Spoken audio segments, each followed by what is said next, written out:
ഹരേ കൃഷ്ണ. ഗുരുവായൂരിലെ നാലമ്പലത്തിനകത്തുള്ള ഒരു കുഞ്ഞി കൃഷ്ണന്റെ കുഞ്ഞി കുറുമ്പന്റെ കഥയാണ് കേട്ടോ പറയുന്നത്. ഗുരുവായൂരിലെ നാലമ്പലത്തിനകത്ത് ഭഗവാന്റെ ശ്രീകോവിലിന് പിന്നിലായിട്ട് നിരവധി കരിങ്കല്ലിന്റെ തൂണുകൾ എല്ലാവരും കണ്ടിട്ടുണ്ടാവുമല്ലോ. ആ കരിങ്കൽ തൂണുകളിലൊക്കെയും നിരവധിയായ ചിത്രങ്ങൾ കൊത്തിവെച്ചിട്ടുണ്ട്. അതിൽ ഓരോരോ ചിത്രത്തിനും ഓരോ കഥകളുണ്ട് നമ്മളോട് പറയാൻ. അതിലൊരു കരിങ്കൽ തൂണിലെ ചിത്രത്തിന്റെ കഥയാണെന്ന് പറയണത്. ഈ കഥ കുറൂരമ്മയും ഗുരുവായൂരപ്പനും തമ്മിലുള്ള അപൂർവമായൊരു മാതൃപുത്ര സ്നേഹത്തിന്റെ കഥയാണ്. കുറൂരമ്മയെ കുറിച്ച് ഒരു കഥ ഞാൻ വളരെ മുമ്പ് പറഞ്ഞിട്ടുണ്ട്. അതുകൂടാതെ ഇവിടെ ഗുരുവായൂർ അമ്പലത്തിനടുത്ത് തന്നെയാണ് കുറൂരമ്മ ശ്രീകൃഷ്ണ ക്ഷേത്രം. കുറൂരമ്മ ജീവിച്ച കുറൂരില്ലത്ത് ഇപ്പോൾ അതിമനോഹരമായൊരു ശ്രീകൃഷ്ണ ക്ഷേത്രമാണ്. ആ ക്ഷേത്രത്തെക്കുറിച്ചും ഒരു വീഡിയോ ഞാൻ ചെയ്തിട്ടുണ്ടായിരുന്നു. ഇതിനും പുറമെ താമരക്കണ്ണന്റെ ചിത്രം നേരത്തെ ഉണ്ടായിരുന്ന അവിടെ നിന്ന് മാറ്റി വരച്ചതിന് ശേഷം എവിടെയാണെന്ന് അറിയാണ്ട് വിഷമിച്ച് നിന്ന് എനിക്ക് കുറൂരമ്മ നേരിട്ട് വന്ന താമരക്കണ്ണനെ കാണിച്ചു തന്നതുപോലൊരു അനുഭവം നാലമ്പലത്തിനകത്ത് വെച്ചിട്ടുണ്ടായിട്ടുണ്ട്. ആ അനുഭവത്തെക്കുറിച്ചൊരു വീഡിയോയും ഞാൻ മുമ്പ് ചെയ്തിട്ടുണ്ടായിരുന്നു. ഇനി ഈ തൂണ് എവിടെ ഇരിക്കണമെന്ന് പറയണ്ടേ?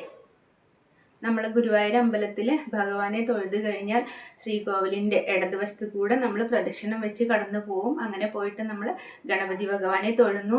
ഗണപതി ഭഗവാന്റെ പിന്നിൽ തന്നെയുള്ള സരസ്വതി ദേവിയെയും തൊഴുന്നു. അവിടുന്ന് അങ്ങോട്ട് നീങ്ങുമ്പോൾ ഈ കരിങ്കല്ലിൻ്റെ തൂണുകൾ ഓരോന്നായി തുടങ്ങുകയില്ലേ. അവിടുന്ന് നീങ്ങി ആ ഒരു മൂലയിലെത്തുമ്പോൾ അവിടെ വീണ്ടും ഗണപതി ഭഗവാന്റെ ഒരു വിഗ്രഹം കൂടിയുണ്ട്. നമ്മൾ അവിടെ നിന്ന് തൊഴാറുണ്ട് അല്ലേ. അവിടെയും എപ്പോഴും ഗണപതി ഭഗവാന് നിലവിളക്കൊക്കെ കൊളുത്തി വെച്ചിട്ടുണ്ടാവും.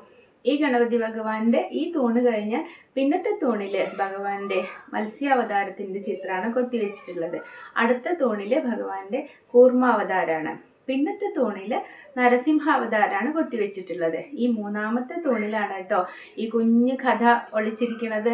ആ തൂണിന്റെ വലതുവശത്തായിട്ട് നമ്മളിങ്ങനെ പ്രദക്ഷിണം വെച്ച് ചെല്ലുമ്പോൾ നമുക്ക് കാണാൻ പാകത്തിലാണ് ഈ ഒരു ചിത്രം ഒളിഞ്ഞിരിക്കുന്നത്.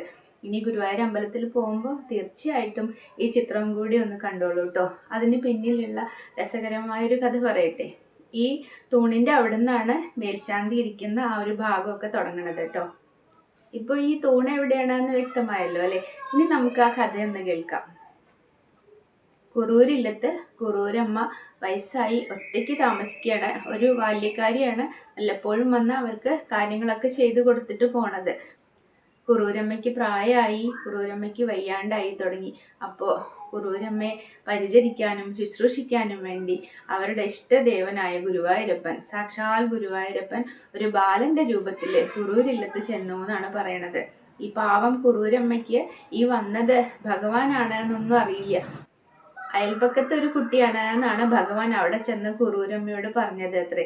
ഈ പാവ അമ്മ അത് വിശ്വസിച്ചു. കാരണം അമ്മയ്ക്ക് അറിയില്ല അയൽപക്കത്ത് ആരൊക്കെയാണുള്ളത്, അവിടെ കുട്ടികളുണ്ടോ, ഏതൊക്കെ കുട്ടികളുള്ളതെന്നൊന്നും ഈ അമ്മയ്ക്ക് അറിയില്ല. അമ്മ ഇല്ലം വിട്ട് എങ്ങും പോവാറില്ലേ. അവർക്ക് ഒന്നാമത് വയസ്സായി, രണ്ടാമത് ഒരു വിധവയാണ്.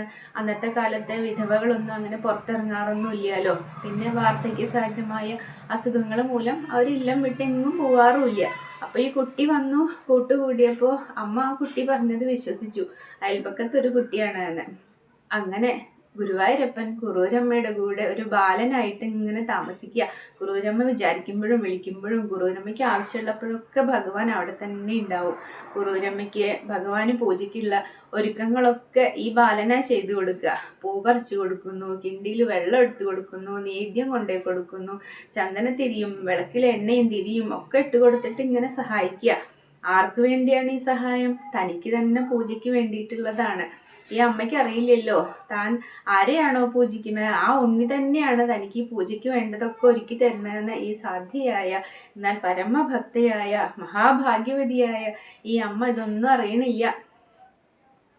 ചിലപ്പോഴൊക്കെ നമുക്ക് തോന്നും കുറൂരമ്മ ദേവകിയുടെ പുനർജന്മമാണോ എന്ന്. കാരണം ഇങ്ങനെ പുത്രനെ പോലെ കൂടെ ഇരുന്ന് കളിക്കാനും ചിരിക്കാനും നോക്കാനും അമ്മ ഉണ്ണികൃഷ്ണന് മുലയൂട്ടിയിട്ടുണ്ട് എന്നൊക്കെയാണ് പറയണത്.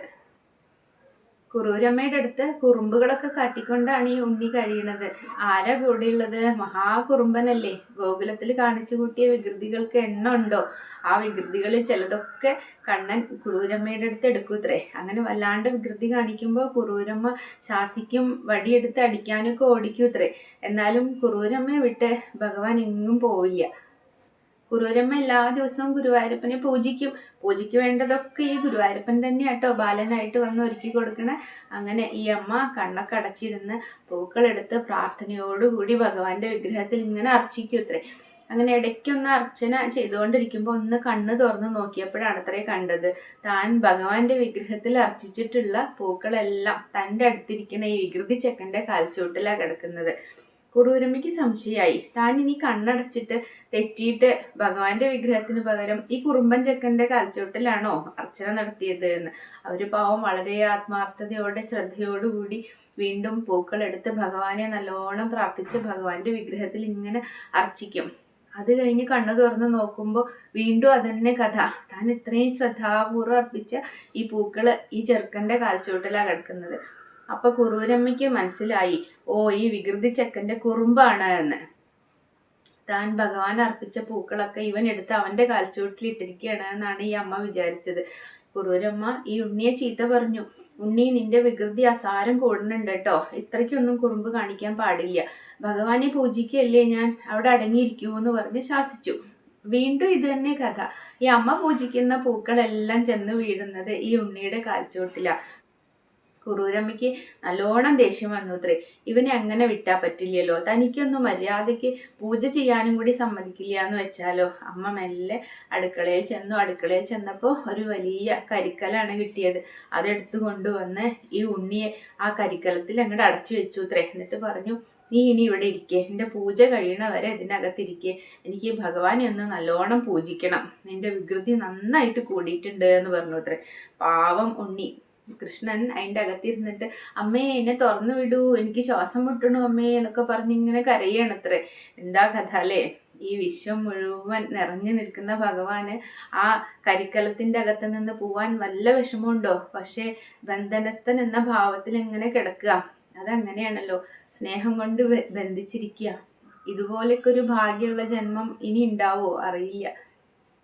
അങ്ങനെ ഈ അമ്മയുടെ പൂജ കഴിയുന്നവരെ നമ്മുടെ ശ്രീകൃഷ്ണൻ ആ കരിക്കലത്തിൻ്റെ അടിയിൽ കിടക്കുക. എന്നിട്ട് അവിടെ കിടന്ന് ഇങ്ങനെ കരയുക, അമ്മ എന്നെ തുറന്നു വിടൂ എന്ന് പറഞ്ഞിട്ട്.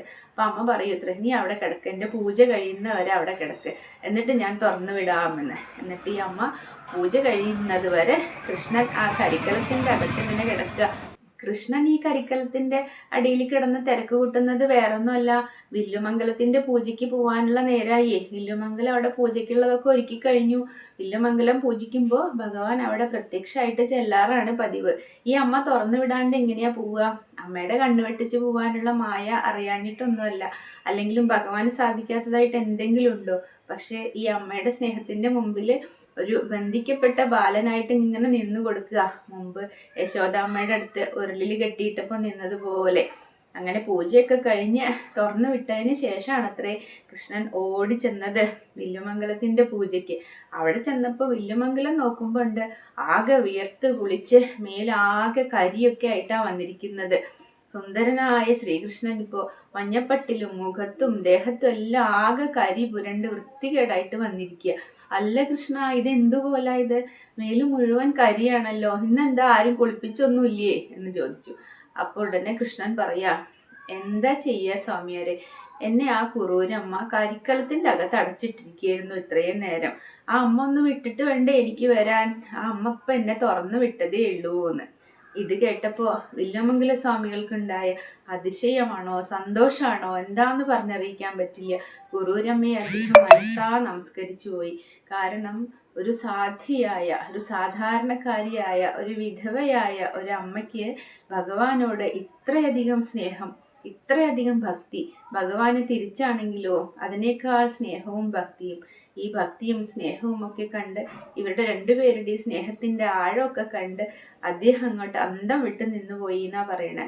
ആ ഒരു കഥയെ അനുസ്മരിപ്പിക്കുന്ന ഒരു ചിത്രമാണ് ആ തൂണിൽ കൊത്തിവെച്ചിട്ടുള്ളത്. കുറൂരമ്മയുണ്ട്. കുറൂരമ്മ കണ്ണൻ ഇങ്ങനെ മുട്ടുകുത്തിയിരിക്കുക. കണ്ണൻ്റെ മേലെ കരിക്കൽ ഇങ്ങനെ അടച്ചു വെക്കുന്ന ഒരു ഭംഗിയുള്ള മനോഹരമായൊരു ചിത്രമാണ് ആ കരിങ്കല്ലിൽ കൊത്തിവെച്ചിട്ടുള്ളത്. ഇനി ഗുരുവായൂർ അമ്പലത്തിൽ പോകുമ്പോൾ ഈ ചിത്രവും കൂടി ഒന്ന് ശ്രദ്ധിച്ചോളൂ കേട്ടോ. ഇത്തരം ചിത്രങ്ങളും കഥകളും ഒക്കെ നമ്മളെ വീണ്ടും വീണ്ടും ഭഗവാനിലേക്ക് അടുപ്പിച്ചുകൊണ്ടിരിക്കും. ഈ കുഞ്ഞു കഥ ഇഷ്ടമായോ? ഇഷ്ടമായാൽ ലൈക്ക് ചെയ്യണേ, കമൻറ്റ് ചെയ്യാനും മറക്കരുത്.